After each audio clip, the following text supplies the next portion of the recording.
Where do I put my hope? My only hope is in you. My only hope is in you.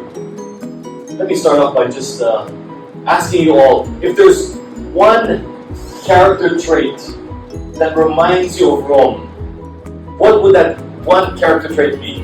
Rome is, ganon. What would you say? Helpful, gentle, Quiet. faithful, quiet.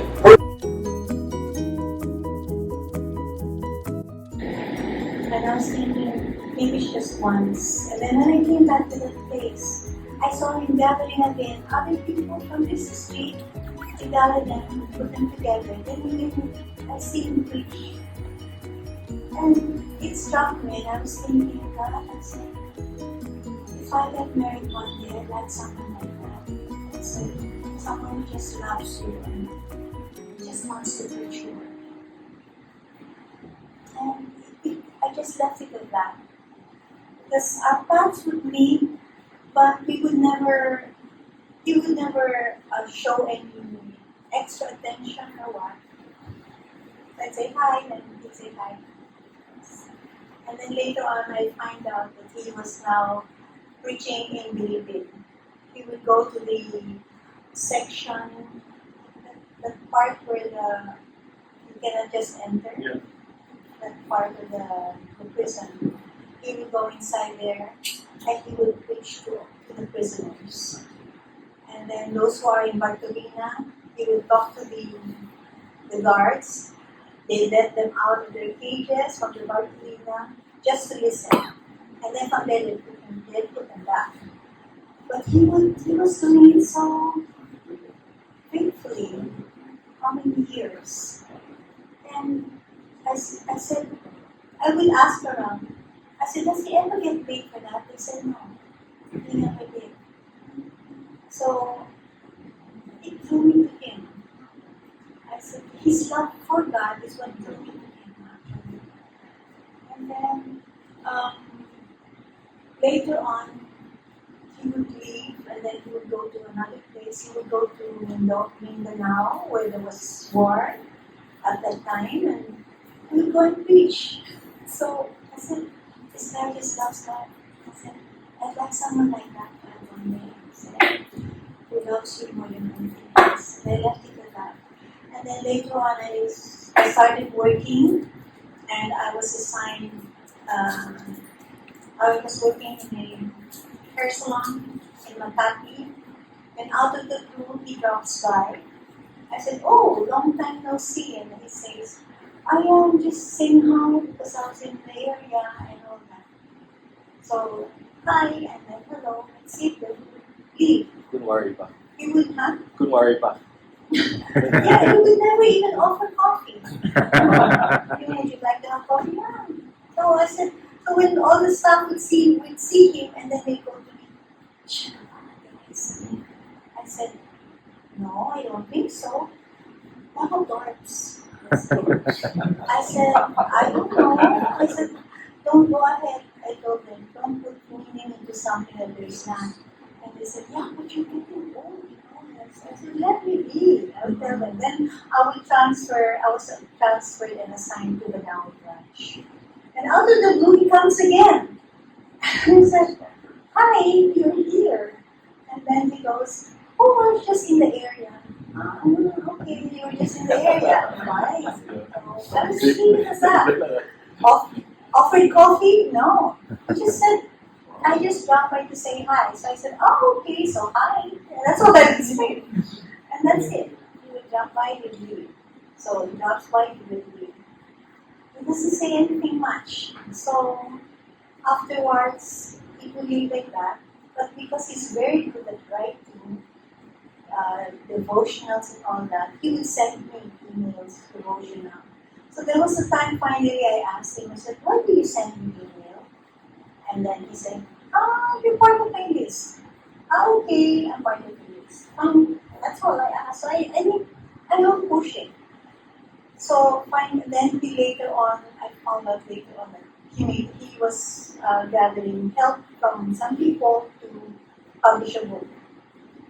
And then I found out after a few months that the book got published. and it was in Canada, and it was devotional also. So after that, we left it a lot again. He would see me, say hi, hello, that's it. So in between, I guess, he would continue going to the market, literal palengke. He would gather the vendors of the market together and teach them about God's word. And then there was one that I met who became a friend of mine. She said she was making kwento that she owned a little parlor nearby the market of BF. And he would drop by and he would ask them, would you like to learn about God? So they would say yes. So she would gather some people and then he would go in, teach them, and leave. And then when the lady became friends with me, she was saying, I had a crush on him actually. She said. I said, oh, so what happened? Well, she said, I was trying to, let him know that I had a crush on him by science and there was not science. Okay, and what does he do? He told me my heart belongs to someone else. She said. And then she said, really? What is she like? And then according to her, he started to describe me. Which, to my mind, is like, why would he do that? He never really went out or anything. But that was the way she said it. Because when she was explaining to me, the other one said, yeah, Shaman, she's the exact description of what he was saying. So I left it at that again. I just said nothing. And then he left, he went abroad. He helped his friend in Saudi. They were working there. And then when he came back, he got in touch with me. So when we got together, we went out, and the only thing we could talk about is the gospel. And to me it was fun because you can talk to me about Jesus and the time would fly. Because that's my main interest. The gospel, the times, anything about the Bible, I fall for it. So it would take us 5 hours, 6 hours, and the only thing we were doing is talking about the Bible. And to me, I was very interested in the Bible. So that's how, every time we meet each other, it's always that way. And then later on one day, he said, I like you. He said, would you marry me? And then I said, yeah. I said, me? I said, but you never courted me. I told her, so why should I marry you? And he said, okay, let's put it this way. He said, marry me now and I'll court you for life. Oh, getting the money. So I said, oh, good proposition. I said, that sounds like a good proposition. Yes. So I said, okay. And he said, okay, God, this is it. Because by the time I was already in my 50s, I had no boyfriends. Because for some strange reason, every time, from the time that I met him, every time there's a man who would court me, and if I make the mistake of saying yes, something happens to the guy. So I thought I was like a black widow, spider, and if someone comes near, they die. Because the first one died, the second one got sick, the third one got in a wheelchair. So I said, well, after the third, I said, no more. I said, no more, I'm not going to get married. And then he comes again. So I said, God, what is this? But over and over, he would remind me of what I saw in him. So I said, okay. So when I said yes, then that's it, we got married. So, and then from there, adventures in God. We would pray together, sing together, and most of the time, like the moment we wake up when I'm free from work on my free days, I wake up to the sound of praises and worship. And I love that. And then he always gets preaching for me from different places, but the main one's always CCF. And you let me hear. So I said, Thank you. I like listening. So during the moment I come home, after lunch, we listen to preaching. And then after a while, it's music. And then after a while, I got to sleep because I'm going to late. So it was that time. And it's a little bit the kind of life we live. So until we got sick. When you got sick, do you want to know what happened when you got sick? Okay, so he was kind of getting weak. Hello. He was getting weak. He was feeling weak. So I told him, I said, let's have you checked out. So we brought him. We were thinking, we don't know what to bring him because I said maybe we should bring him to the geriatric doctor because we were already old, go to Casino. So we first started there. And then the doctor told him, I don't see anything wrong with you. But then if you say you feel weak, it might be your blood. So she recommended the doctor. And then he went to the doctor, and then the doctor was telling him, oh, we'll watch you in emergency for overnight. And then if nothing happens, you'll be fine. And he was asking, what's the budget? And the doctor told him 50,000. He goes, I don't think I need that budget. So I said, let's look for another doctor, let's get a second opinion. So when we went to the doctor, that was sometime August, the first time the doctor met him, he was telling her he was feeling weak. And so she said, let's check your blood. So after checking the blood the first time, because the regular hemoglobin counts 100 to 150, at that time it was 30. It started at 30. So when the doctor found it, she said, you gotta be admitted. So he was admitted, and then we gave him blood transfusion, platelet transfusion, and after a few days he was fine. We took him out. And then again it happened, same thing happened by November 15, or thereabouts. And then it started, and every time I would ask him, are you feeling okay? I'm fine. He keeps saying, I'm fine. But every time we climb the stairs, after 2 or 3 steps, he would start breathing hard, and then it reached the point that he would sit on the step to breathe. Then I said, this is not good. And I was telling him, don't bring me to work, I'll just commute. And then that particular day, I told him, don't pick me up, I'll commute. And in 5 minutes, the car was ready. I said, why did you come? And then he was saying, I'm here. And he said, okay, you're here, what do you want to do now? Where do you want to go? He goes there. I said, yes, we will go to the hospital. Okay.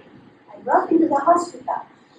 And when he was there, then the hematologist, whom he met first, became his doctor, and she picked up again the hemoglobin.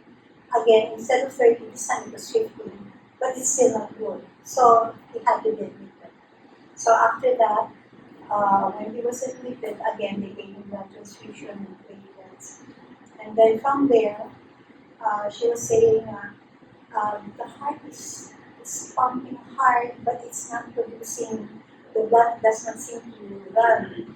And he said, there is enough. I said, maybe he lacks iron. I said, and she said, no, he has enough iron supply, but the body is not taking the iron. So she said, I suggest biopsy for bone marrow, she said. And then let's look into that, she was saying.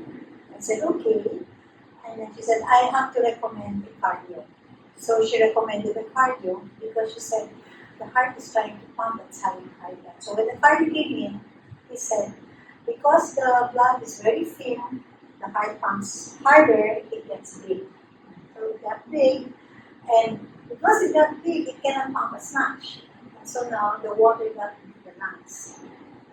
And so they recommended a pulmo. When this happened, he was brought up already to the ICU. And then from there was a pulmo, and the pulmo said, the water, we tried to take it out, but it keeps coming back because the heart is pumping. and then now they're friends. So he got pneumonia. So it complicated and complicated. And in the process, he was having it was painful for him. So he was asking the doctor, can you give me something for the pain?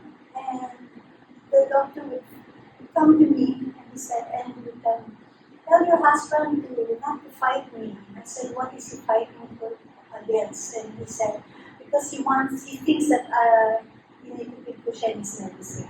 I said, what was the medicine he was asking? He said, it's for the pain. So what medicine did you give him? And then he said, I'm giving him medicine for pain. It has aspirin. I cannot give him the full dose, he said, because if I give him the full dose, the aspirin will thin out the blood, which is normal. But in this case, because the blood is already thin, it will get thinner. So it's fighting each other. The system is fighting each other. So I said, what do you recommend? And then he goes, he needs angioplasty. I said, what? I will give you angioplasty for the heart to pump. I said, okay. What will the heart pump if there's nothing to pump? And then he goes, that's why he needs biopsy of the bone marrow. And I said, excuse me, I think you're going the wrong way. I said, because the guy is old, and then you're going to give him bone marrow, the biopsy, and then the heart. I said, what's the next step? Chemo. I said, you're going to give a man chemo and angioplasty at the same time at this stage when all these body parts are fighting. There's a civil war going on. I said, no, that's crazy. So he stopped, he turned and he left. I guess he got offended at what I said. So from there, the promo told me, I'll try to give you medicines to lessen the phlegm. So she did that, and then it looks like the signs were stable. So I said, okay, so I think we can bring him home. And then one more, the kidney, because the blood was, the water was getting into the lungs.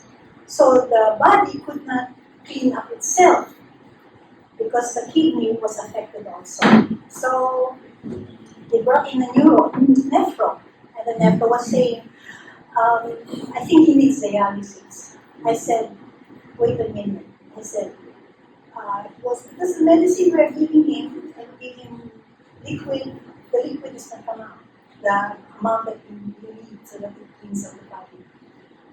So I said, let's hold. I'll call the DGroup, pray. They pray, and then the next day, the nephro says, he doesn't need any more dialysis. I said, what happened?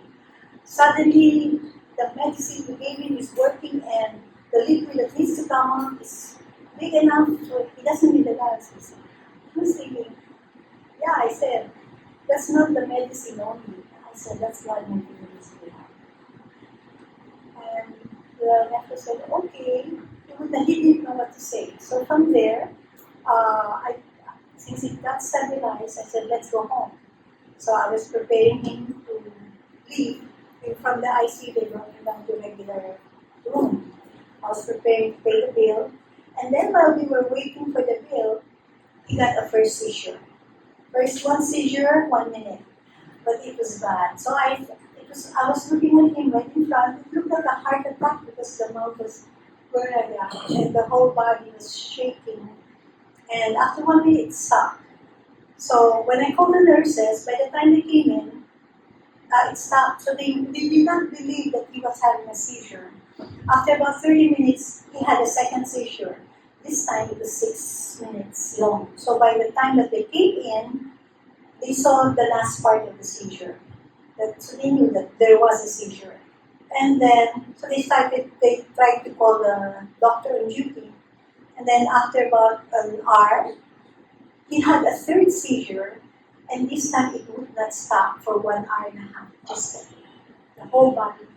And I told him, please give him something to stop the pain. I said, at least to relax the muscles. I said, because that's the heart, it's pumping, that's the whole, all the muscles are strained 1 hour and a half non-stop. So they gave him a sedative. And then the doctor told me, we gave your husband a sedative, we don't know what he will look like after that. We will have to check him out. But at this point in time, he is comatose. So I said, okay. we leave it at that. Then we were waiting the next day to see. We came out of it, what it's going to be like. We didn't see yet. So afterwards, when we came back, when I saw him, he was out of the sedative, but his eyes were always closed. And then they brought him for MRI to check if the brain got affected. And then the brain doctor came to me and she said, there's a hemorrhage in the brain. I said, okay. And then I said, what's the bottom line? And then she said, the bottom line is still because of the platelets and the blood. I said, okay. We gave him already 9 different bags of blood. We gave him about 8 bags of platelets and nothing happened. Let me bring him here. I said, just let me bring him. So she said, okay, send the way. So Sunday, brought him, so I called the ambulance to pick him up so that he can bring him home. So we got his stretcher, transferred him from ICU to the ambulance, brought him inside the ambulance car. And since it was not flat, it was a little tilted, so the position was kind of up-seated. And then suddenly he woke up, his eyes open. And then he was looking around like he was so surprised. What's happening? Where am I? Something like that. So I had to go inside because they're calling me. He's awake, they said. He's not comatose, he's awake, they said. So I approached him and I said, Mom, I said, look at me. I said, do you remember me? And you could see his eyes were cognizant of me. And I said, I'm taking you home. I said, you're going home now, you're going to next. I'll be with you. So I said, it calmed him down. And we brought him up later on. And then when he was there already up, he could, when I talked to him, his eyes open, and then his head would try to turn where the voice is following my voice. And then I was thinking, I said, God, I said, he is in such pain, please take him if you need to. Don't let him just stay so long. I said, nahirapan him siya. And God told me, he gave me one word, he said closure. So I said, okay. So I told him when I was alone already, I said, Ron, I said, whatever it is you feel, I said, if you need to go, you go. I'll be okay. Don't worry about it. I said, and if you have anything in your heart that you may have done that I do not know, that you know was wrong, I said, whatever it is, I forgive you. I said, just move on, get back to Jesus, I'll be fine. So after that, I went to sleep. The next day I went to work. I said goodbye to him. He stayed here, goodbye, and went to work. And my brother came in to watch him. By the time my brother came in, he was done. So that's how it went.